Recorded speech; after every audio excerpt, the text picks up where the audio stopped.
याद करिए, ये देश जब विदेशी आक्रांताओं से आहत हो रहा था, उस समय, उस कालखंड में तुलसीदास जी ने रामचरितमानस के माध्यम से जन चेतना को गांव-गांव में जागरूक करने का काम किया था। रामलीलाओं का मंचन किया था। रामलीलाओं के माध्यम से उन्होंने एक एक गांव को जोड़ने का काम किया था।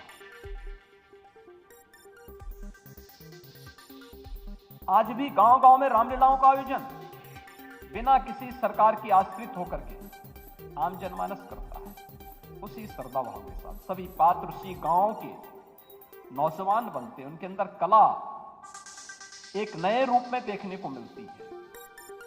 संवाद की अपनी एक शैली वहां गांवों के अंदर अलग अलग स्तर पर देखने को मिलती है। गांव में सामाजिक सद्भाव स्थापित होता है, सनातन धर्म के मूल्य मजबूत होते हैं। और उस समय तुलसीदास जी को भी तमाम प्रलोभन आए थे।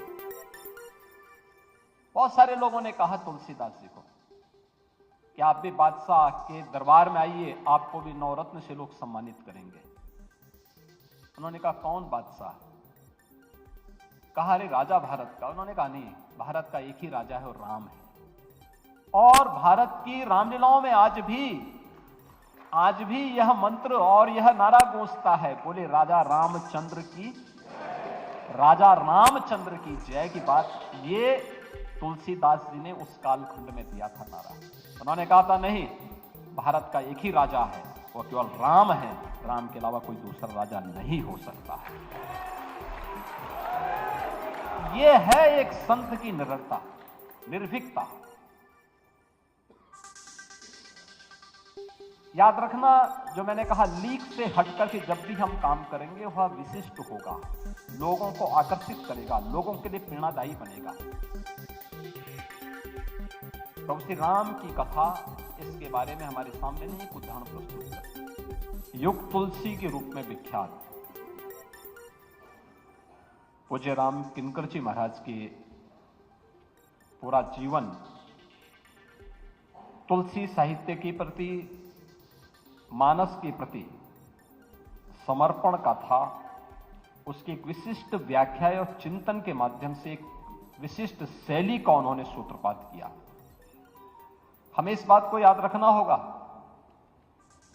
कि लकीर का फकीर जो बनता है वह साधारण होता है, लेकिन लीक से हटकर के जो विशिष्ट कार्य करता है वही विशिष्ट होता है और वही महापुरुष होता है।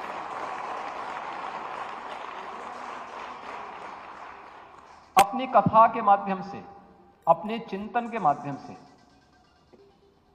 कथा की जिस विशिष्ट शैली को उन्होंने जन्म दिया, उसने भारत के राष्ट्रपति डॉक्टर राजेंद्र प्रसाद जी से लेकर के और एक झोपड़ी में निवास करने वाले साधारण इंसान तक सबको लाभान्वित किया। कोई भेद नहीं था। और आज प्रसाद में रहने वाला कोई राजा हो या फिर कोई सबरी जैसी कोई भक्तिन हो, राम के प्रति जिसका अनुराग है वह राम किंकर जी महाराज की कथा का आनंद ले सकता है, उससे लाभान्वित हो सकता है।